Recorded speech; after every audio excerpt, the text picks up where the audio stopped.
वापिस समेटा और चल दिया। बस यही मनुष्य का जीवन है। घर परिवार की दुकान को हमने खूब सुंदर जमा के रखा है। बहू है, बेटा है, नाती है, पंती है, पोता है, बहुत जोरदार दुकान जमी हुई है। अब दुकान जम तो गई, माल भी खूब खप गया, माल भी खूब बिका। तुम जो कमा कर लाए, बेटे ने लिया, बहुओं ने लिया, पत्नी ने लिया, रिश्तेदारों ने लिया, नातेदारों ने लिया, कुटुंबियों ने लिया, सबने लिया। आखिरी में फिर क्या हुआ कि बाजार वापस बंद हुआ और कंधे पर लेकर चल।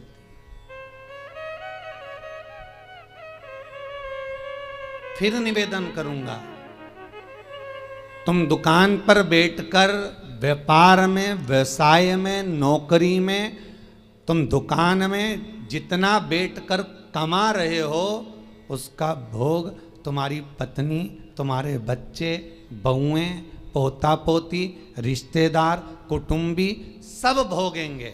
पर तुमने जिस तरह से कमाया है उसका भोग तुम्हें अकेले ही भोगना पड़ेगा, कोई दूसरा नहीं भोगेगा।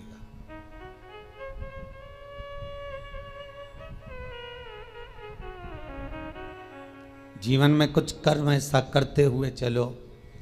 पत्नी कहे जब तुम 2 अगरबत्ती लगाओ, पत्नी कहे जब तुम मंदिर जाओ, उससे अच्छा पहला फर्ज तुम्हारा होना चाहिए, क्योंकि कमाई तुम कर रहे हो। दुकान पर बैठकर झूठ, छल, बेईमानी, प्रपंच, कपट सब काम तुम कर रहे हो। पत्नी ने एक बार भी नहीं बोला कि तुम छल करना, कि बेईमानी करना, कि कपट करना। उसने तो केवल शादी के समय पर 7 भावर ली थी, तब पंडित जी ने किलवा दिया था।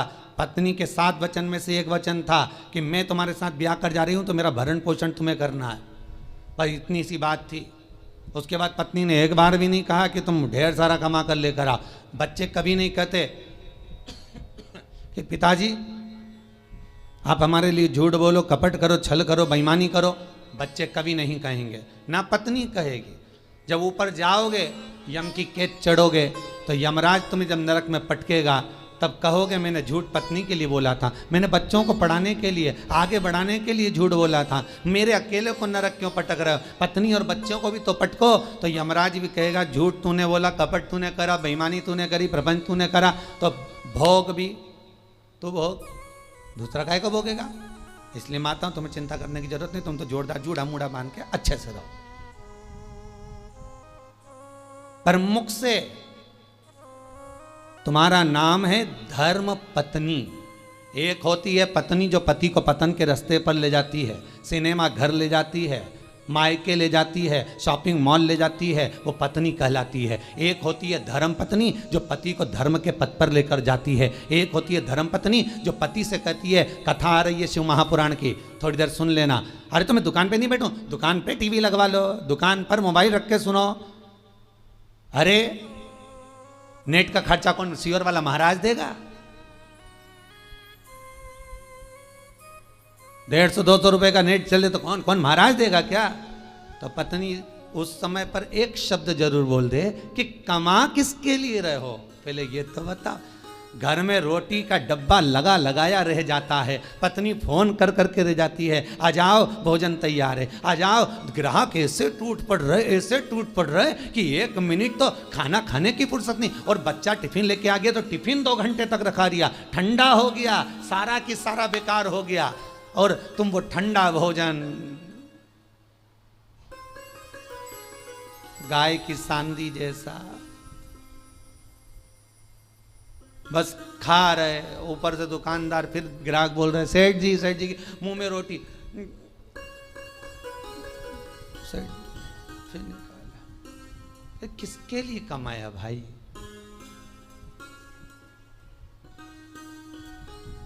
ना राम नाम लीनो तूने भरी जवानी में, तो डूब के मर जा रे चुल्लू भर पानी में। और समझने वाली बात तो यह है कि इतना बड़ा मनुष्य चुल्लू भर पानी में डूबे कैसे? इतना बड़ा मानव चुल्लू भर पानी में डूब के मरेगा तो मरेगा कैसे? ये सोचने वाली बात है। तो उसमें भी शास्त्र में वर्णन किया, जो मनुष्य भगवान का भजन नहीं करता, जो मनुष्य भगवत स्मरण नहीं करता, जो मनुष्य भगवत कीर्तन नहीं करता, जो मनुष्य कभी स्मरण नहीं करता, वो कीड़े की तरह जन्म लेता है और कीड़ा चुल्लू भर पानी में डूबकर मर सकता। धर्म पत्नी का फर्ज है। पति अगर कमा कर तुम्हें ला कर देता है तो तुम्हें चाहिए कि पति से कहो चलो दान करिए, चलो पुण्य करिए, चलो कथा सुनिए, संकीर्तन करिए। ये धर्म पत्नी का फर्ज है।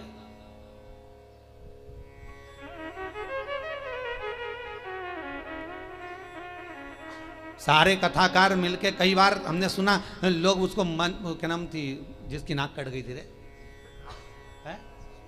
तुम लोगों को बड़ा मालूम है।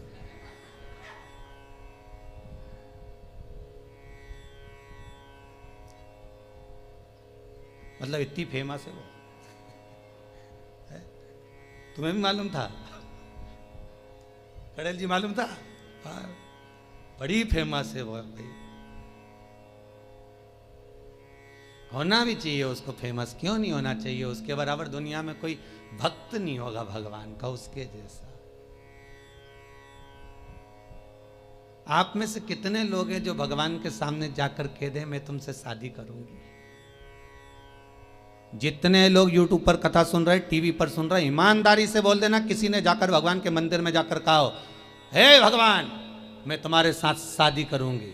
तुम तो इंसान हो, वो राक्षसी थी सूर्पणखा जो भगवान के सामने सीधा प्रस्ताव लेकर पहुंच गई कि तुम सम पुरुष न मो सम नारी, इसलिए मैं तुमसे विवाह करना चाहती हूँ। भगवान इतने खुश हो गए कि जिंदगी में कहीं की तो मिली जिसने कहा कि तुम्हारे जैसा पुरुष नहीं होगा, मेरे जैसी नारी नहीं होगी। दुनिया समझे तब तो। यहाँ तो जो जाए भगवान के पास में, जरा भगवान दुकान नहीं चल रही, भगवान छोरा दे दो, भगवान बहू दे दो, भगवान ये दे दो। भगवान भी इतना बोर हो जाता कि भगवान ने भगत से कहा एक आध दिन तू आके बैठ जा यहाँ, एक बार आके बैठ जा। होता है एक भगत भगवान के पास पहुंच गया, भगवान सबसे ज्यादा अच्छी जिंदगी तो तुम्हारी है। भगवान ने कहा हमारी कहीं की जिंदगी अच्छी, और क्या, बढ़िया चांदी की थाली में पकवान आ रहे, लोग पंखा झेल रहे, एसी का रूम तुम्हारा, सारे मंदिरों देखे क्या ठाट के बने हुए हैं, मार्बल का फर्श, मखमल के गादी तकिया, क्या जोरदार जोरदार सारा ठाट, ऊपर चांदी का छतर लगा, हीरे के जेवरात पहने। भगवान सबसे ज्यादा सुखी तो तुम हो। भगवान ने कहा है अगर ऐसा सुख है तो एक काम कर, 24 घंटे के लिए तू हमारी जगह खड़े हो जा, चल आजा। तो क्या उसमें क्या होगा? 24 घंटे का कोई सुख होता? भगवान कहने लगे तू खड़ा तो मैं तेरी जगह चले जाता हूं, तू मेरी जगह चले जा। अब भक्त तो बहुत नाराज तो था ही, उसने कहा ठीक है उतरो नीचे, उतरो। तो भगवान विष्णु और लक्ष्मी का मंदिर था, नारायण और लक्ष्मी का। तो भगवान बोले मैं अकेला जाऊं तो पत्नी को भी लाना पड़ेगा ना, तो पति ने अपनी पत्नी को भी बुलवा लिया, तू भी आ जा, आज अपन भगवान की जगह खड़े होंगे। भगवान को बाहर बैठ जाओ, जाओ मंदिर के बाहर, हम दोनों खड़े। भगवान बोले जैसे हम खड़े वैसे की वैसे खड़े रहना हो, हिलना डुलना नहीं, नहीं तो लोगों को मालूम पड़ गया ना, सोच लेना। हाथ पांव कुछ नहीं हिलना चाहिए, कुछ नहीं हिलेगा, तुम्हारे जैसे ही खड़े रहेंगे बिल्कुल। तो हो जाओ खड़े। भगवान हट गए, उन दोनों को खड़ा कर दिया, धनी लुगाई को, दोनों को, पति पत्नी को। राम जी भगवान नारायण तो आराम से ऐसा हाथ करके खड़े, लक्ष्मी जी वैसा हाथ करके। तो लक्ष्मी जी ऊपर चढ़ी और लक्ष्मी जी ने उसकी पत्नी का हाथ ऐसा करा, ऐसा करिए, मुस्कुरा, क्योंकि भगवान की मूर्ति मुस्कुराती हुई होती है ना। अरे करे कि नहीं करे दर्शन, करते ना, मुस्कुरा। और तुम भी ऐसे खड़े रहो, मुस्कुराते।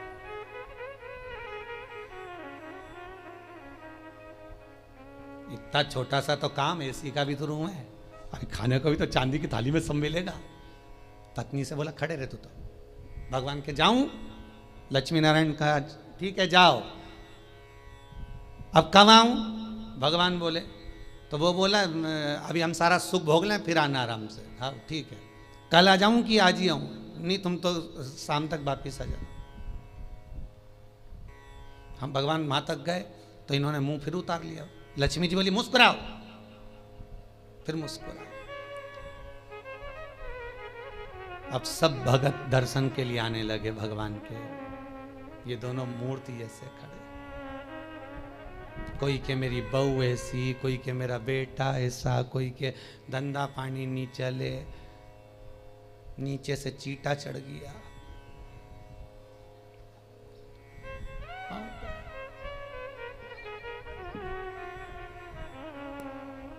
अब नीचे से चीटा चढ़ा तो पत्नी सीधे खड़े रहो, सीधे खड़े रहो,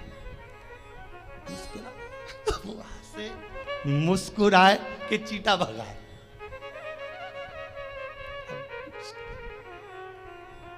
जहां लक्ष्मी जी खड़ी थी वही हाथ लेके मच्छर काटे जा रहा। पति बोले अभी तो मेरे से कह रही थी, अब मुस्कुरा, मच्छर खा रहा है, मुस्कुरा। तब एक आया भगत, 11 दिए जला गया उनके बिल्कुल पांव के पास।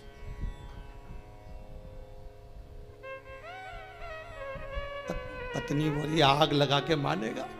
पति बोला मुस्कुरा, मुस्कुरा। अरे धोती जल जाएगी, मुस्कुरा, मुस्कुरा। ऐसे खड़े रहो, हिलना नहीं, बिल्कुल मुस्कुराइए। तब एक आई बेचारी नैनों से नीर बहाती हुई, भगवान बहुत दुखी हो गई। इतने में जो पास में खड़ी थी पत्नी, हमारे से पूछ ले हम कितने दुखी हैं। पति बोला तू चुप रह, मुस्कुरा, बस मुस्कुरा। चांदी की थाली में भोजन लग के आया। पति पत्नी के मन में धीरज बंधी। 8 घंटे से खड़े थे। घर पे होते तो चाय भी पी लेते, यहाँ तो कुछ भी नहीं आया। अब खाना आया है, जल्दी से खा लेना। पंडित जी थाली लाए, रखी, तुलसी डाली, हाथ में पानी लेके फेरा, घंटी बजाई, थाली ढाकी, वापिस ले गए। वापिस। पत्नी बोली और आएगा क्या? पति बोला चुप रहे, आज का गया अब तो कल ही आएगा। खड़े रहे।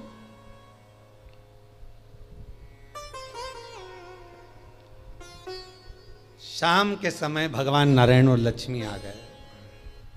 क्यों भैया, सुख में तो हो कि आग लगे बस सुख का नाथ, तुम तो तुम्हारी जगह खड़े हो जाओ, हम तो हमारे अच्छे, तुम वहीं आ जाओ वापिस। जल्द। भगवान बोले हम तो नहीं आ रहा, तुम ही खड़े रहो, कि हमारे बाप की सौगंध है, हम दूसरी बार भगवान नहीं बनेंगे, तुम तो खड़े हो जाओ। बड़ी मुश्किल से भगवान नारायण लक्ष्मी फिर खड़े हुए। हमें लगता है सामने वाला व्यक्ति बहुत सुखी है, पर उसकी जगह पर जब हम बैठते हैं तब मालूम पड़ता है कि दुख जीवन में कितना पड़ा है। जीवन में दुख कितना है वो समझना। पकड़ कर हाथ जो तेरा, कहे तू लाडला छोरा, अभी सब साथ हैं तेरे, आगे होने को धोखा है। हरि भज लो, हरि भज लो, हरि भजने का मौका है। हमें अपने कुटुंबी, रिश्तेदार, नातेदार जितने भी हमें अपने लगते हैं, ये कोई अपना नहीं, केवल एक लुटेरा है। कितना सुंदर लिखा है।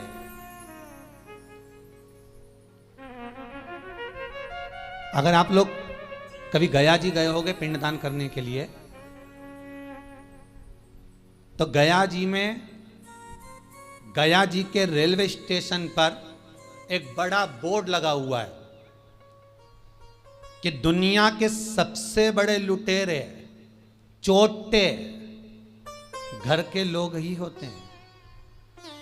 एक आपकी श्वासें चुरा रहा है, एक आपका समय चुरा रहा है, एक आपका धन चुरा रहा है, एक आपकी संपदा चुरा रहा है। उस रेलवे स्टेशन पर लिखा है कि सबसे बड़े लुटेरे चोटे अपने ही होते हैं, और नीचे लिखा है सावधान रहिए। किससे? किससे सावधान रहे? अर्थात जो लूटने में लगे हुए हैं। कोई कहता पापा जी पापा जी पापा जी कहकर उनका सारा समय खा रहे हैं, मम्मी जी कर कर उसका सारा समय ले लिया, सब कुछ तो समाप्त हो गया। वो चरित्र कितना सुंदर है साहब, कि एक व्यक्ति के घर में शादी थी, बहुत गरीब बड़ा व्यक्ति है,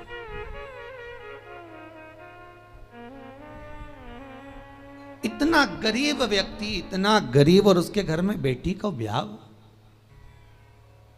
धन कुछ नहीं।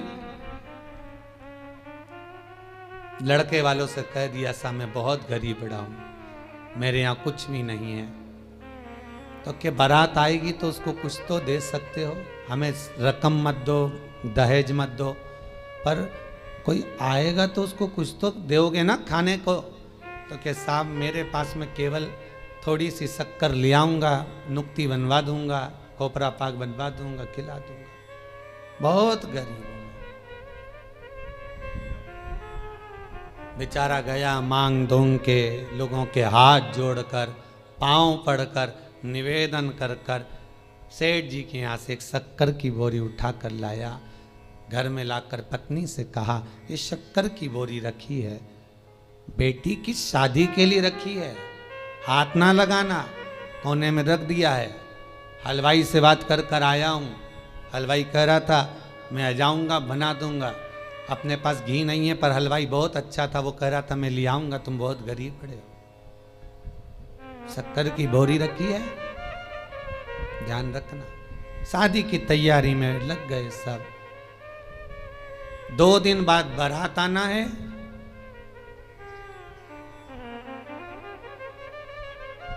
एक दिन पहले हलवाई आ गया। हलवाई ने आवाज लगाया, भैया शक्कर की बोरी लाओ।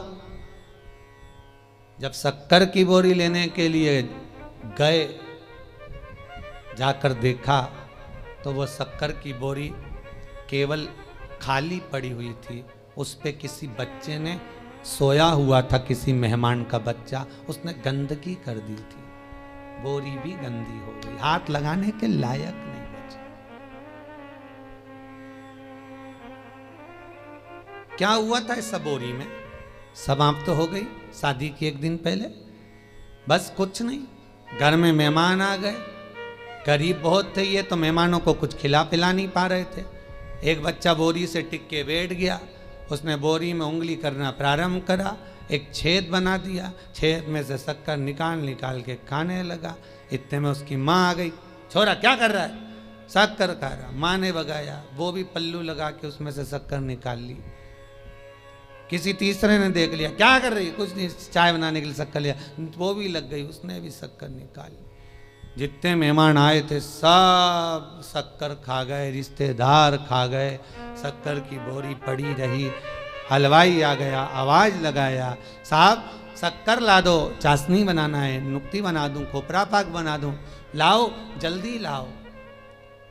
अंदर गया तो शक्कर की बोरी तो खाली पड़ी है। आवाज लगाया पत्नी को, सुनती हो? पत्नी दौड़ के आई, क्या हुआ स्वामी, शक्कर की बोरी कहाँ है? पत्नी बोली ये कहीं है। अरे शक्कर की बोरी कहाँ है? तो क्या ये है? तो मैं शक्कर की बोरी पूछ रहा हूं, तो ये क्या नमक की है तो शक्कर की।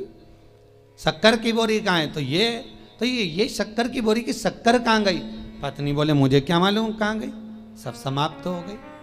अब लेकर वो बोरी को गया, हलवाई से कहा भैया अब तो कुछ है नहीं इस बोरी में, झड़ा दी। बहुत गंदी हो गई थी, बाहर आखिरी में उसमें गंदी इतनी हो गई थी कि आग लगाना पड़ी। तो आग लगाते भी झड़ा के देख रहे हैं कि थोड़ी बहुत शक्कर निकल जाए तो चाशनी बन जाए और नुक्ती बन जाए, और कुछ नहीं बन पाया। तब धड़ धड़ाता हुआ बारात आ गई, और बारात दरवाजे पर आई तो रो रहा था। क्यों? क्योंकि खिलाने के लिए, देने के लिए कुछ भी नहीं बचा था। खूब रोया, तड़पा। ये शक्कर की बोरी और किसी व्यक्ति की कथा नहीं, ये अपनी है। ये शक्कर की बोरी है, ये शरीर। जैसे बोरी पेक लेकर आए थे उसी समय, जन्म के समय पर ये बोरी पूरी बंद की बंद आई थी। आंख नहीं खुली थी, कर्ण नहीं खुले थे, मुख नहीं खुला था। संपूर्ण बोरी बंद की बंद आई थी, ये संपूर्ण बोरी। फिर हॉस्पिटल में किसी ने इसमें छेकड़ा कर दिया, डॉक्टर सिस्टर ने धप मारी, छेकड़ा हो गया। सबने शक्कर खाना प्रारंभ कर दी। मेरा लल्ला, मेरा कल्ला, मेरा बल्ला, सब शक्कर खा गए धीरे धीरे धीरे धीरे। और आखिरी समय तक, अंतिम समय जब आ गया, 70-80 साल 90 साल हो गए, शक्कर की बोरी जब पूरी खत्म हो गई, श्वास दुनिया के लोगों ने, रिश्तेदारों ने सब काम में लगा लगा के ले लेकर शक्कर समाप्त कर दी। श्वास जब शरीर से चली गई, शक्कर की बोरी खाली पड़ी हुई है, कोई हाथ नहीं लगा रहा उस शरीर को, वो मर चुका है। यमराज आएगा धड़धड़ाता हुआ बारात लेकर, स्वागत के लिए क्या रखोगे? शक्कर की बोरी पड़ी है। और बचा था तो आग लगाई तो उसमें भी शक्कर के दाने ढूंढ रहे हैं। तीसरे के दिन जाके तो चार हस्तियां ढूंढ रहे हैं कि इससे नुक्ति बनाए कि खोपरा पाक बनाए। अब करें क्या? समाप्त।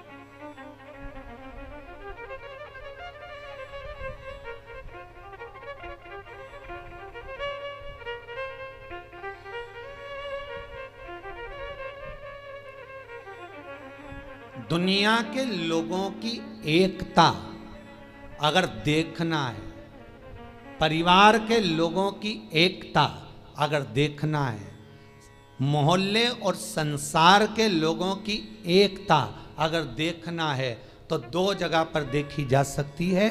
एक, जो व्यक्ति आगे बढ़ रहा है उसको गिराने में, और दूसरा मुर्दे को उठाने में।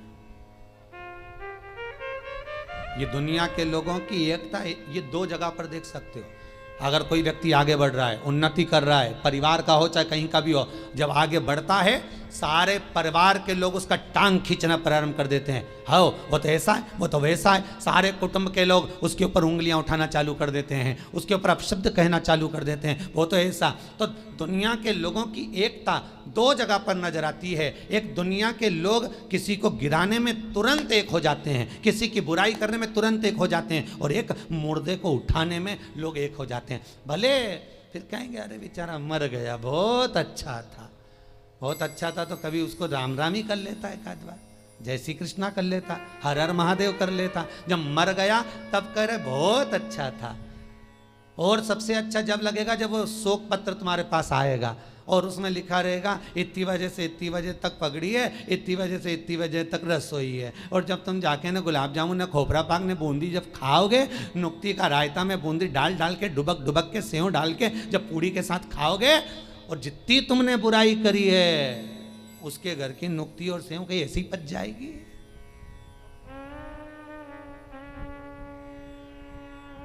ऐसे ही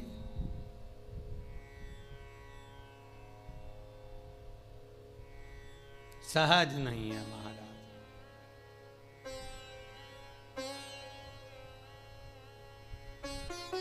मानव जो है जीवन व्यर्थ है। जितना भजन कर सकते हो, जितना स्मरण कर सकते हो, जितना मंत्र जाप कर सकते हो, जितना नाम जाप कर सकते हो, वो आपका है। वो टल नहीं सकता, वो व्यर्थ नहीं जाएगा।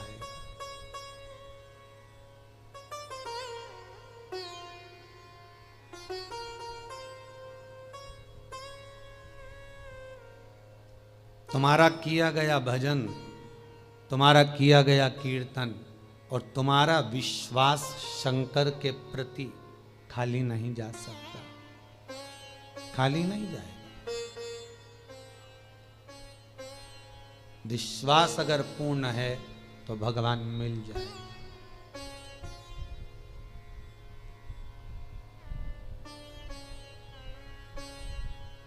विश्वास की अगर पूर्णता है तो भगवान कहीं दूर नहीं है, भगवान हमारे करीब में, भगवान हमारे नजदीक में।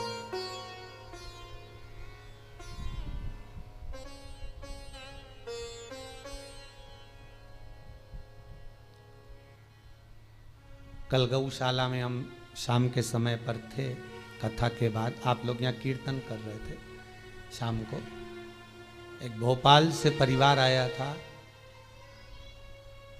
वो थोड़ी देर यहाँ बैठे फिर गौशाला पर आए।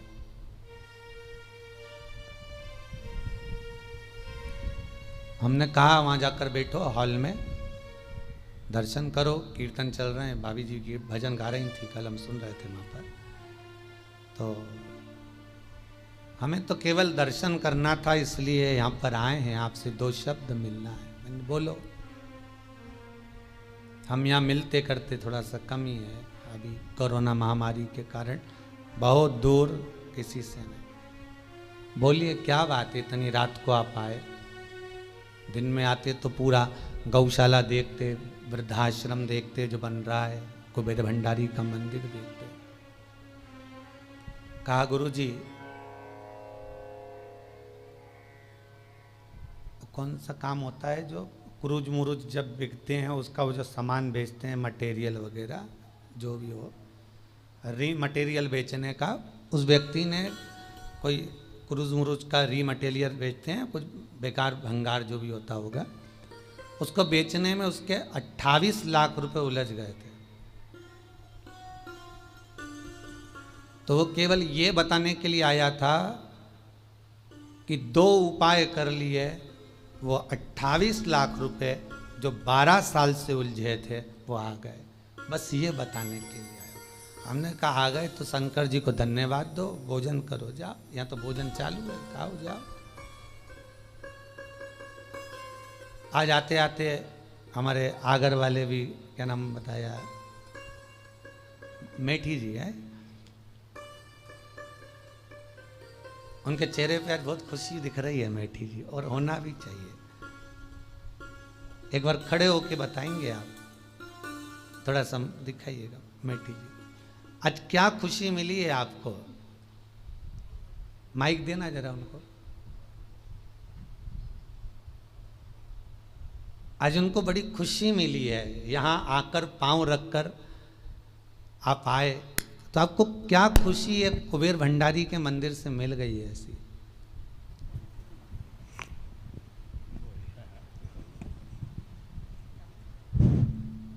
हम आगर से जब चले थे तो इस भावना के साथ चले थे कि गुरु जी से कोई साधन पूछेंगे, ये मेरा बिछोट बच्चा है जी, और ये इसका पुत्र है, ये बहू है, ये बड़ा बच्चा है जी।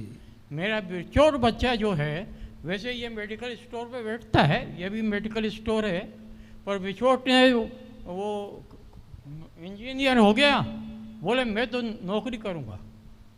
ठीक है भाई, नौकरी कर, 2-4 जगह कने कहाँ करे। हम आपसे ये निवेदन करने आए थे कि या तो आप इसको कोई परमानेंट नौकरी की कोई साधन बता दो, और नहीं तो इसे घर वापस बुलवा दो। हमने आके यहाँ पे बैठे, पानी वानी पिया, भोजन किया, फिर गौशाला में दर्शन करने गए। बस गौशाला से दर्शन करके हम जैसे ही यहाँ आए और उसका मैसेज आ गया कि बाबूजी मुझे मेट्रो में अपॉइंटमेंट मिल गया है परमानेंट, आगरा से मेट्रो चलेगी, उसमें मैं सरकारी नौकरी उसे प्राप्त हाँ, हो गई। हाँ, बहुत बहुत धन्यवाद। बैठिए मेठी जी, ये आपकी कृपा है। नहीं, बाबा की कृपा है बेटी, बहुत बहुत साधुवाद। आपका प्रेम, विश्वास, करुणा केवल भगवान पर अगर है तो मेरा विश्वनाथ कमी कुछ नहीं रख सकता। वो विश्वास आपके भीतर शंकर की कृपा से आना चाहिए। कोई जरूरी नहीं कि हम मिले ना मिले, परंतु आपका विश्वास यदि शिव के प्रति है, शंकर के प्रति है, तो बाबा उस विश्वास को पूर्ण करता है। वो विश्वास पूर्ण करता। अब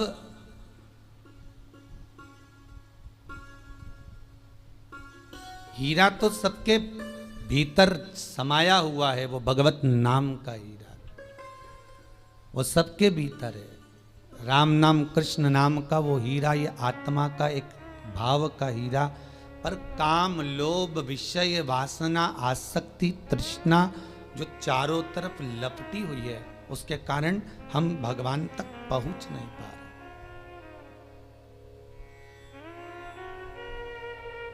ठंड के दिनों में रेलवे स्टेशन पर जाकर खड़े होंगे तो मालूम पड़ेगा ये एक्सप्रेस इतने घंटे लेट चल रही है। पूछा जाए क्यों, तो कहा धुंध बहुत है, कोहरा छाया हुआ है, इसलिए ये धुंध के कारण, कोहरे के कारण बहुत लेट चल रही है।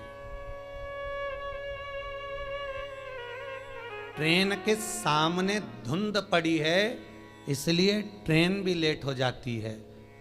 मन के सामने अहंकार की, लोभ की, विषय वासना, काम की धुंध चढ़ी है इसलिए यह मन मेरे शंकर तक नहीं पहुंच पाता। इस मन को शंकर तक पहुंचाने के लिए अहंकार, काम, लोभ, विषय, वासना, आसक्ति, तृष्णा की धुंध को हटाना होगा। जब ये धुंध हट जाएगी भगवान मिल जाए तो प्राप्त हो जाए।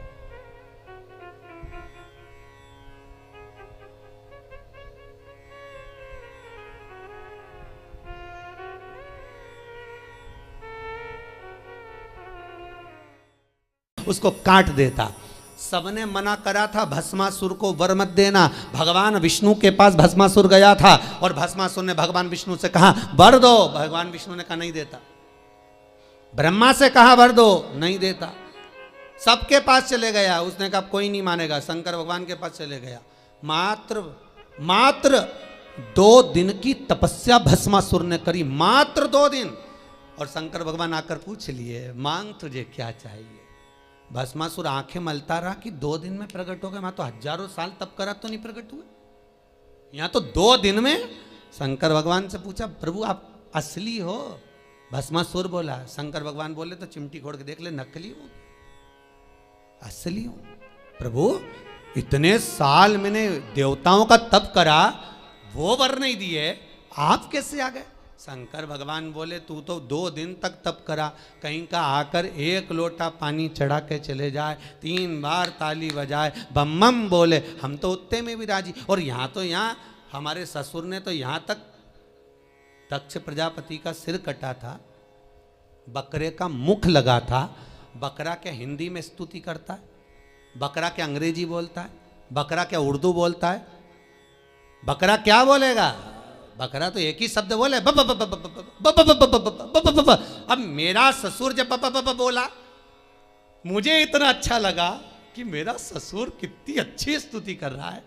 तो शंकर भगवान ने उसी दिन कह दिया जो मेरे मंदिर में आके बम बम बोलेगा मैं समझ जाऊंगा मेरा ससुर आया है। इतनी सरल भाषा शंकर जानते हैं, दुनिया नहीं जान सकती। तो क्यों भटको रे? कभी यहां चले गए, कभी वहां चले गए, कभी उससे कह दिया, कभी उससे कह दिया। डायरेक्ट शंकर के पास सीधे।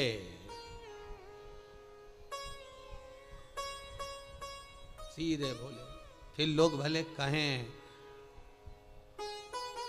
क्या तू मिला जो तू फूलों नि समा। क्या मिल गया ऐसा जो तू फूलों नि समा रहे हो? एक ही मंत्र महान गुरु मेरो समरथ है, समरथ है गुरु अमरत है। मेरो एक ही मंत्र महान कि शिव मेरो समरथ है। शंकर समरथ। कौन है जिसने यमराज को मारा? कौन है जिसने यमराज की पुत्री मृत्यु को मारा? केवल एक कालों का काल, महाकाल, दूसरा नहीं हो सकता।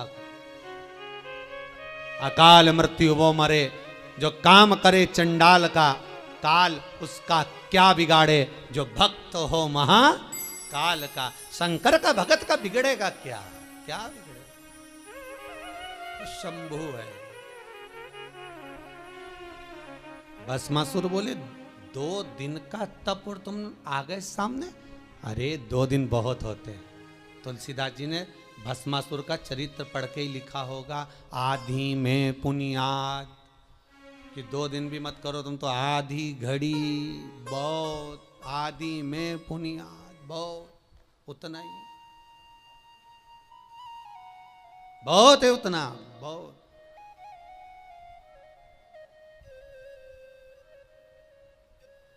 ज्यादा नहीं महाराज। रावण को बाबा तूने लंका दिया,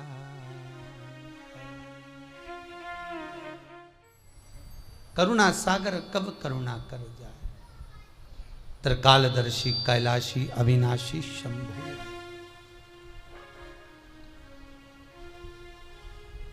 महाराज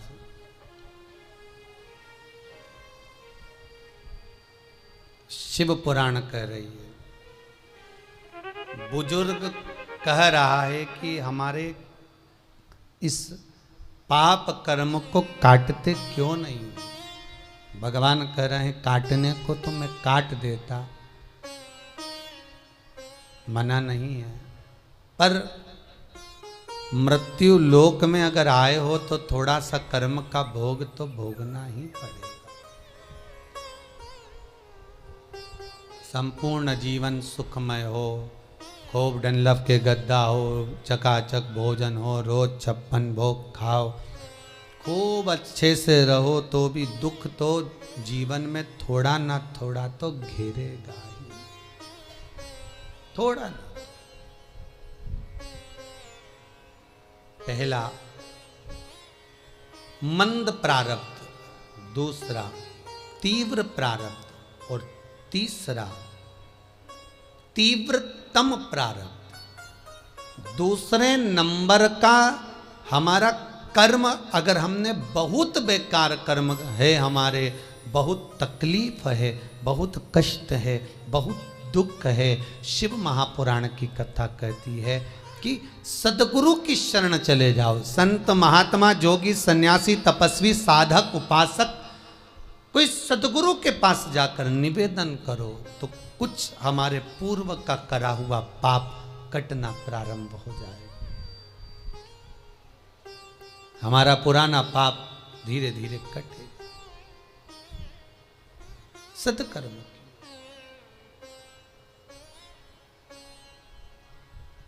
फिर एक निवेदन करूंगा, जीवन में अगर बहुत तकलीफ है, बहुत कष्ट है, आपको पहले भी कहा फिर कहते हैं, 15 अक्टूबर को शिवरात्रि पड़ेगी।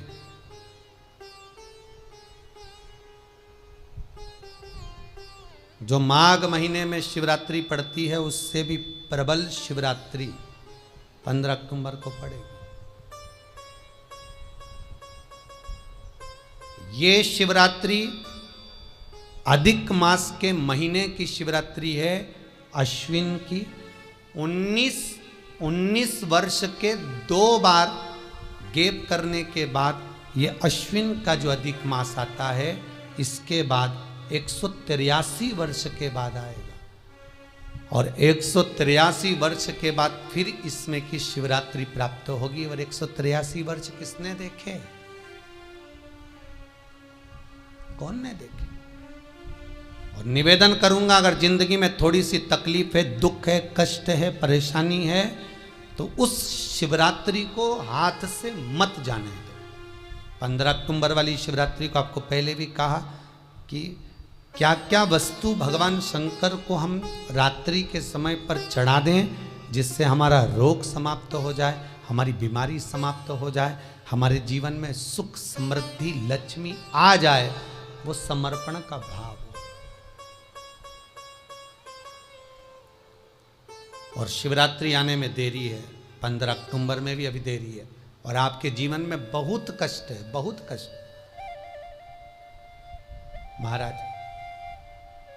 5 कमलगट्टे, 5 बेलपत्र तांबे के लोटे में जल भरकर रख लीजिए। सीधे हाथ पर उस कलश को रखो जिसमें 5 कमलगट्टे और 5 बेलपत्र रखिए। श्री शिवाय नमस्तुभ्यम शिव महापुराण का मूल मंत्र है, जैसे भागवत का मूल मंत्र है ओम नमो भगवते वासुदेवाय। शिव महापुराण का मूल मंत्र है श्री शिवाय नमस्तुभ्यम। इस मंत्र का 5 बार स्मरण कर कर आपको जो तकलीफ है उसको हृदय चित्त से धरकर मस्तक से कलश को लगाकर किसी एकांतेश्वर महादेव पर, एकांतेश्वर महादेव मतलब अपने गांव से, नगर से, शहर से जो बाहर खेड़े में हो, बिल्कुल बाहर, जिस शिवलिंग पर कोई पूजन करने ना जाता हो, एकांत में बैठे हो, जंगल में बैठे हो, कहीं किसी वृक्ष के नीचे विराजमान हो, ऐसे एकांतेश्वर महादेव पर अपनी कामना कर कर वो जल समर्पित कर दो। एक बेलपत्र, एक कमलगट्टा उठाकर अपने घर पर लेकर आ जाओ। जो तकलीफ बहुत ज़्यादा हो रही है 5 दिन में आपको मालूम पड़ जाएगा, 5 दिन में अंतर आ जाएगा। शिव का अनुमोदन करो, शंकर का स्मरण करो। महाराज, ये अश्विन का जो अधिक मास है 183 वर्ष के बाद वापिस आएगा। योग, ये योग पहले मिल जाता 19 वर्ष में, पर अब मिलेगा 183 वर्ष।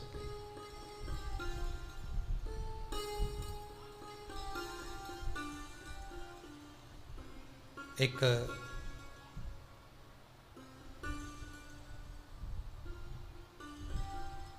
किन्हीं माता जी का एक प्रश्न था, वो ध्यान में नहीं आ रहा है वो कहाँ से थी, कि उन्होंने एक प्रश्न किया था, व्हाट्सएप पर लिखा हुआ आया था कि उनके घर में कोई बहुत ज़्यादा बीमार पड़ा हुआ है और बहुत बुजुर्ग है, लगभग 90-95 साल की हैं और शरीर गल गया, शरीर में अब कीड़े पड़ रहे हैं। सिस्टर को बुलाते हैं, डॉक्टर को बुलाते हैं, तब उनको साफ करते हैं, शरीर इतना गल चुका है। उसके लिए क्या करना चाहिए? एक निवेदन करूंगा, एक भगोनी में गेहूं रख लीजिए, एक पात्र में गेहूं, जो बहुत बुजुर्ग हो चुकी हैं, कीड़े पड़ रहे हैं शरीर में, आपने एकादशी दे दी, गीता जी करवा दी, पाठ करवा दिया, गौदान करवा दिया, मोक्ष करवा दिया, सब कुछ करवा दिया, तो भी मुक्ति नहीं मिल रही है, तो पात्र में गेहूं रखकर उन माता जी की सीधे हाथ की 3 उंगलियां उस गेहूं में डालकर उनका नाम और गोत्र बोलकर वो गेहूं गाय को खिला दीजिए। पात्र किसी गरीबड़े को, भिक्षुक को दे दीजिए। महाराज 3 या 4 दिन में मोक्ष प्राप्त हो जाता है। इतनी अगर भोग रही हैं तो कर सकते, इतना कष्ट अगर भोग रही हैं कि शरीर गल चुका है, कीड़े पड़ रहे हैं शरीर के अंदर और सारी खाल टपक टपक कर गिर रही है, तो उनकी मुक्ति हो, उनका मोक्ष हो। आज माता जी कह रही थी कि हमने गीता जी सुना दी, पाठ कर दिया, सब कुछ कर दिया, गौदान करा दिया, सब करा दिया, पर मुक्ति नहीं हो। शिव का हो, शंकर को, मेरे बाबा विश्वनाथ का स्मरण करो, मिलेगा। फिर निवेदन करूंगा, ब्रह्मा ब्रह्मलोक में रहते हैं, भगवान विष्णु बैकुंठ में रहते हैं। मृत्यु लोक का अगर कोई देव है तो वो महादेव है। पृथ्वी का अगर कोई देवता है तो वो देव अधिदेव महादेव है। पर हमारी आदत है, हम पड़ोस की काकी आती है तो उसको प्रणाम करते हैं, मासी सास आती है तो उसको नमन करते हैं, चाची सास आती है तो उसको नमन करते हैं, और घर में सास बैठी रहती है उसको कभी नमन नहीं करते। आदत है ना हमारी। दूसरों को तो हम प्रणाम कर लेंगे पर घर की सास को नमन नहीं कर पाते। उसी तरह हम भगवान विष्णु का स्मरण कर रहे हैं, ब्रह्मा का स्मरण कर रहे हैं, सारे 33 कोटि देवताओं का स्मरण कर रहे हैं, पर भूलोक का इस देव अधिदेव महादेव का हम कितना स्मरण कर रहे हैं। हम तो भगवान शंकर के मंदिर में भी जाते हैं तो छल करते हैं। गए मंदिर में, वहां का लोटा उठा लिया, पानी भर लिया, शंकर जी को चढ़ा दिया, लोटा दूसरे का, पानी दूसरे का, मंदिर भी दूसरे का, पानी चढ़ा दिया बस। और इतनी सात्वित्ववान सिर पे पल्लू मल्लू रे कि ऐसे पानी चढ़ाए। शंकर भगवान भी सोचे काय को नौटंकी करे रे, काय को नाटक करे। पानी दूसरे का, लोटा दूसरे का, शंकर जी पे चढ़ा रही। अगर शंकर को जल चढ़ाना है तो घर से लेकर जा, लोटा भी घर से लेकर जा। और अगर मंदिर का पानी लिया है, मंदिर का लोटा लिया है तो 1 रुपये लोटे का किराया, और 1 रुपये जो लाइट जली, पानी भरा जिस पुजारी ने, उसका 2 रुपया दान पेटी में डाल, तब जाकर तू शंकर को पानी चढ़ाएगी, तब शंकर उस जल को स्वीकार करता है। किसी की लगी लगाई थाली मिल जाए पूजन की और तुम सिर पे पल्लू लेके कुंकू चावल रोली बोली सब चढ़ा दो, और बेचारी वो बाद में आए तो देखे तो यहाँ सब साफ, तो क्या भगवान स्वीकार करेगा? भगवान ऐसा स्वीकार नहीं करे।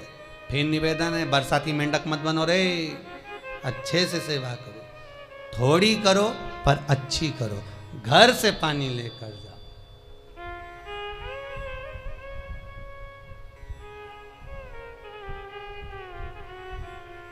कल कोतवाली चौराहे से, हमारे सीहोर के कोतवाली चौराहे से कोई बहन जी आई थी 33 मालपुआ लेके। कहे गुरुजी संकल्प करा दो। हमने कहा पानी लाओ। तो क्या तुम्हारे यहाँ नहीं है? हमने कहा हमारे यहाँ तो कुआं है, लिया। चावल लाओ। तो क्या गुरुजी पूजन मंडप में होंगे ना चावल जरा सा। हमने कहा वापिस घर जाओ, निकलो। कितनी बार भागवत सुनी? राजा बलि के दरवाजे पर वामन भगवान खड़े हैं। राजा बलि वामन भगवान से कहता है प्रभु आपके एक हाथ में छत्र है, दूसरे हाथ में कमंडल है। तो राजा बलि कहता है आपके कमंडल का जल दे दो, मैं संकल्प छोड़ देता हूं। वामन भगवान कहते हैं राजन अगर मेरे कमंडल का जल लेकर तू संकल्प छोड़ेगा तो वो संकल्प मान्य नहीं होगा, तुझे स्वीकृत नहीं होगा। किसी की लगी लगाई थाली में से कुंकू चावल चढ़ा दोगे तो कुछ मिलना है क्या? अरे बोलो तो। विष्णु पुराण में तो यहां तक लिखा है कि किसी का लगा हुआ दिया, किसी का दिया मंदिर के अंदर रखा था, तुमने अपना डब्बा खोलकर बत्ती निकालकर उसके दिए में रखकर जला दी और सोच रही है कि मैंने खूब बड़ा काम कर दिया, तो उसका तो फल ही नहीं मिला। विष्णु पुराण कह रही है खुद का दिया, खुद की बाती, खुद का दीप अगर जलाती तो फल मिलता। किसी मंदिर में तुम रोज डब्बी लेकर जाओ, बत्ती लेकर जाओ, मना नहीं है, पर उस मंदिर में पहले से 5 दिए, 7 दिए, 11 दिए तुम रख कर आओ तो जलाओ।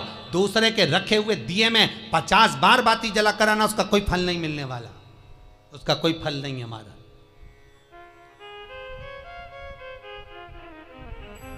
खुद का जल लेकर जाओगे, खुद का लोटा लेकर जाओगे तो फल। यहां तो स्वयं भागवत कह रही है, राजा बलि के सामने वामन भगवान कहते हैं राजन तेरे कमंडल को लेकर आ, उससे संकल्प छोड़, अगर मेरे जल का संकल्प छोड़ेगा तो उसका कोई फल नहीं मिलने वाला। राजा बलि अंदर गया, जाकर भी उसने कर्म बेकार कर दिया। राजा बलि ने क्या, कमंडल लाना था खुद का, उठा लाया शुक्राचार्य जी का। शुक्राचार्य जी का कमंडल उठाकर लाया, इसलिए शुक्राचार्य जी कमंडल के अंदर जाकर बैठ गए, एक आंख लगाकर देखते रहे। जल बाहर नहीं निकलने दिया शुक्राचार्य जी ने कि मेरे कमंडल का जल कैसे निकल जाए भला। फिर भी राजा नहीं माना, तब एक कुसा खींचकर उसकी टोंटी में दी तो शुक्राचार्य जी की आंख फूट गई। शुक्राचार्य जी ने कहा राजा बलि तू जान नहीं पाया, मेरे कमंडल का जल लेकर गया और मेरी आंख फूटी है, मैं तुझे श्राप देता हूं कि तू सत्ता से विहीन हो जाएगा। राजा बलि की पूरी सत्ता चली गई, पूरी सत्ता मात्र कमंडल के जल के कारण चली गई। तो आप अगर दान करने जा रहे हो, आप कन्या दान करने जा रहे हो, आप गौ दान करने जा रहे हो, आप वस्त्र दान करने जा रहे हो, आप मालपुए का दान करने जा रहे हो, आप स्वर्ण दान करने जा रहे हो, तो जल चावल आपका होना चाहिए, संकल्प आपका होना चाहिए, दूसरे का नहीं। इसलिए नैमिषारण्य में जो 108 शिव महापुराण की पोथी बिठाई तो वहां जो संकल्प छूटा आपके घरों में छुड़वाया, घर के अंदर। और 15 अक्टूबर को जो शिवरात्रि का उत्सव रात्रि को 9:20 से 10:20 पर इसी टीवी चैनल पर जो हम कराएंगे, उसका संकल्प आप अपने घर में बैठकर छोड़ना, यहां नहीं, अपने घर में। और अगर कोई यहां आता भी है तो साथ में पानी की बोतल लाओ, चावल लाओ, पूजा की थाली लाओ, फिर बैठो। अपना संकल्प अपना होना चाहिए, उसका फल हजारों गुना प्राप्त होता है। दूसरे का जल, दूसरे का चावल स्वीकार कर लिया, उससे फल की कामना नहीं है, हमारा मिलता नहीं। फिर भले 4 घंटे तक तुम ढोलक बजा बजा के गाओ, तांबा का हंडा में तातो धरा पानी और नींद आए भोला नवा के रहूंगी, भोले को अपना बना के रहूंगी। शंकर भगवान भी बोले पूरी रात गाए तो भी नहीं आऊं मैं, तो जा गाय को है भोलेनाथ। शिव को मनाने के लिए आडंबर की जरूरत नहीं है, शंकर को मनाने के लिए बहुत साधना करने की भी जरूरत नहीं है। शंकर तो कहते हैं 3 बार ताली बजा दो, बम बम बोल दो, उतने में भी राजी हूँ। पानी नी भी चढ़ाए चलेगा, ताली नी भी बजाए चलेगा, बम बम नी भी बोला चलेगा। शंकर का शिव महापुराण की कथा कहती है इतना भी ना बने तो मेरे मंदिर के सामने से निकल कर चले जा, उतने में भी कल्याण कर दूंगा। ये भी ना बने तो मेरे मंदिर का शिखर देख ले, शिखर दर्शनम सर्व पाप नाशनम, मात्र शिखर का दर्शन कर लेने पर भी मैं तेरे पाप छिन्न कर देता हूँ, समाप्त कर देता हूँ, तेरी जिंदगी खुशियों से भर। शिव करें उतने में भी संतुष्टि है।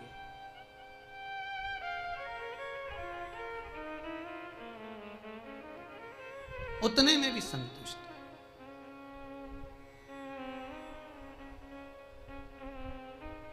शंकर का अनुमोदन करने वाला, शिव का स्मरण करने वाला है। दुख अगर मालूम पड़े प्रारब्ध के कारण, कोई कर्म के कारण हमें मिल भी रहा है तो वो समाप्त होगा, वो मिटेगा। और बाबा से कहते रहना ना, भोला सब दुख काटो मारा। बाबा बस कृपा कर कर मेरे दुखों को काटिए। बाबा बोले शिव, उस बुजुर्ग से कहते हैं तुम्हें कर्म का भोग भोगना पड़ेगा। बाबा ये कर्म का भोग मनुष्य क्यों भोगता है? शंकर कहते हैं पूर्व में जो कर कराए हो उसके अनुसार फल मिलता है।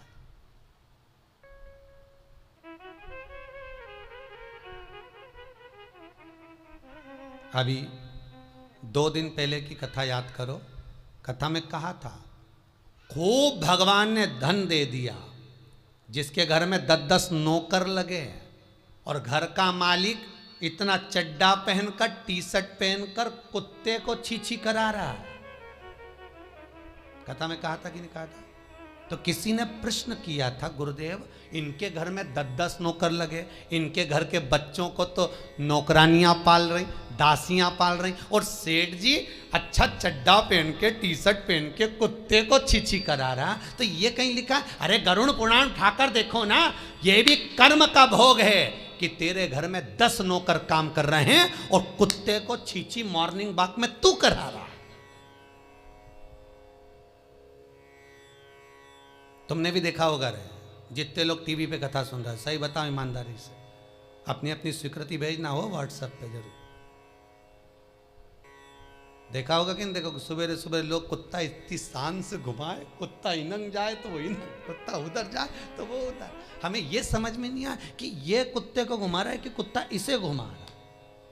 वो इधर जाए उधर, उधर जाए उधर, उधर जाए, कहां करो। इसलिए निवेदन मत बुरे कर्म कर बंदे, वरना पछताएगा। भगवान की आंखों से तू बच नहीं पाएगा, तू बच नहीं पाएगा।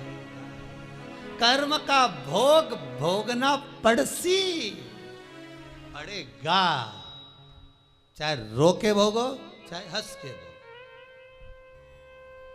इसलिए निवेदन है खूब बढ़िया चकाचक खाओ पियो मौज करो, जिंदगी अलमस्त जियो।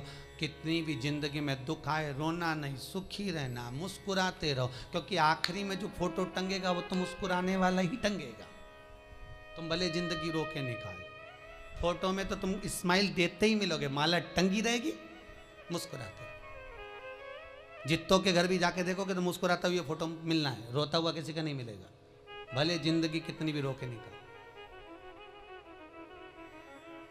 चित्त वृत्ति को लगाओ भजन में, कीर्तन में, स्मरण में। जितना समय गया जाने दो, जो बचा उसको शंकर में लगा दो, शिव में लगा दो। महाराज कर्म का भोग भोगना है, गति प्रारब्ध की। दूसरी जो प्रारब्ध की गति है उसको कहा तीव्र प्रारब्ध।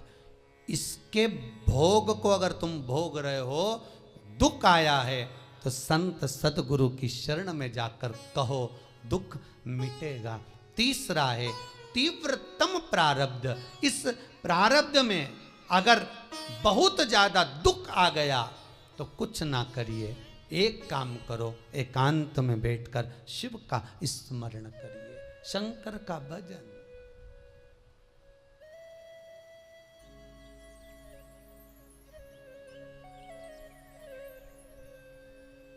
बटकेश्वर महादेव और पिपलेश्वर महादेव,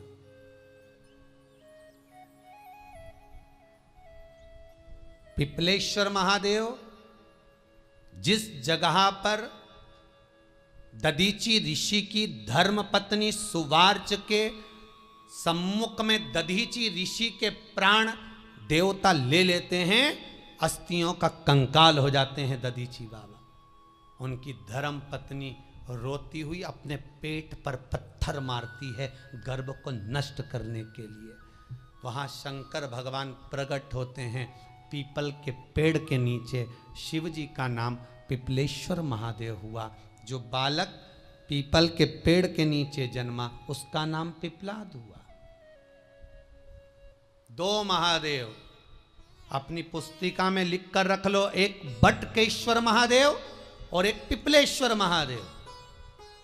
अदालत में कोई कार्रवाई चल रही है, अदालत में कोई केस चल रहा है, अदालत में कोई बात चल रही है, नहीं जीत मिल रही, नहीं विजय मिल रही, हार गए, पेशियां लगा लगा कर एक बार बड़ के पेड़ के नीचे बालू मिट्टी का शिवलिंग बनाकर उसकी पूजन करो। पूजन अर्चना कर कर दही 3 चम्मच नाम लेकर चढ़ाओ जिसके साथ केस चल रहा है, और 3 चम्मच दही चढ़ाकर उस दही को उठा लो और रुमाल पर उसके छापे लगा लो, सफेद रुमाल पर। भगवान शंकर की पूजा अर्चना कर कर जल में विसर्जन कर दो बटकेश्वर महादेव का नाम लेकर, और उस रुमाल को घड़ी बनाकर रख लो। अगली पेशी जब हो उसको साथ लेकर जाओ, केस जल्दी निपटेगा, विजय प्राप्त होगी। मात्र 3 सोमवार करिए बटकेश्वर का स्मरण। उसी तरह पिपलेश्वर महादेव, कितनी भी बड़ी जिंदगी में रोग हो, चाहे कैंसर जैसा हो, लीवर हो, किडनी हो, कितना भी बड़ा रोग हो, भगवान पिपलेश्वर महादेव का स्मरण करिए। पीपल के पेड़ के नीचे शंकर भगवान के शिवलिंग का निर्माण कर कर उसकी पूजन अर्चना करिए, उस पर शहद चढ़ाइए। पीपल का वृक्ष, आंवले का वृक्ष, शमी का वृक्ष, बेलपत्र का वृक्ष, ये औषधि पूर्ण है महाराज। डॉक्टर ने कह दिया डायलिसिस कराना जरूरी है, तो एक बार इस शिव महापुराण का उपाय जरूर करना। डायलिसिस कराने से पहले 5 छोटे छोटे पीपल के पत्ते लेना, शंकर जी का शिवलिंग का निर्माण पीपल के पेड़ के नीचे करना। मट्टी का पार्थिव शिवलिंग निर्माण कर कर उसकी पूजन कर कर बेलपत्री 5 चढ़ाकर 5 पीपल के पत्ते, 5 शमी के पत्ते शंकर पर चढ़ा देना। आरती पूजन करना।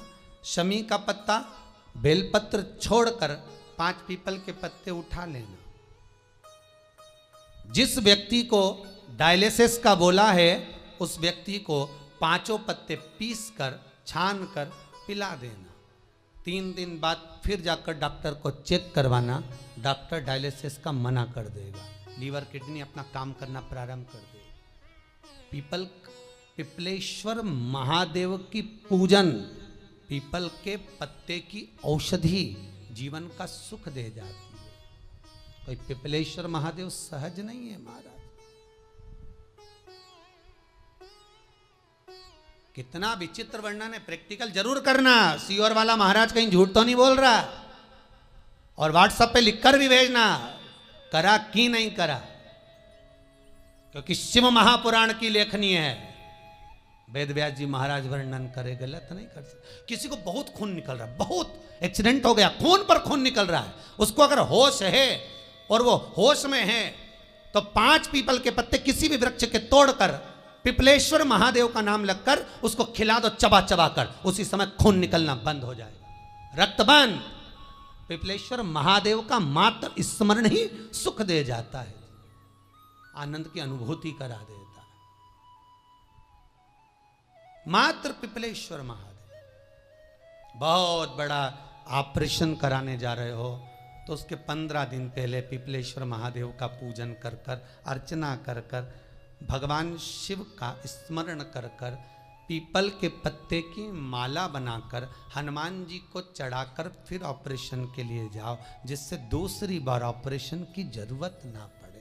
शरीर का जिसका ऑपरेशन है वो अच्छा हो जाए। श्रेष्ठ पिपलेश्वर महादेव, भगवान शिव ओघड़ दानी।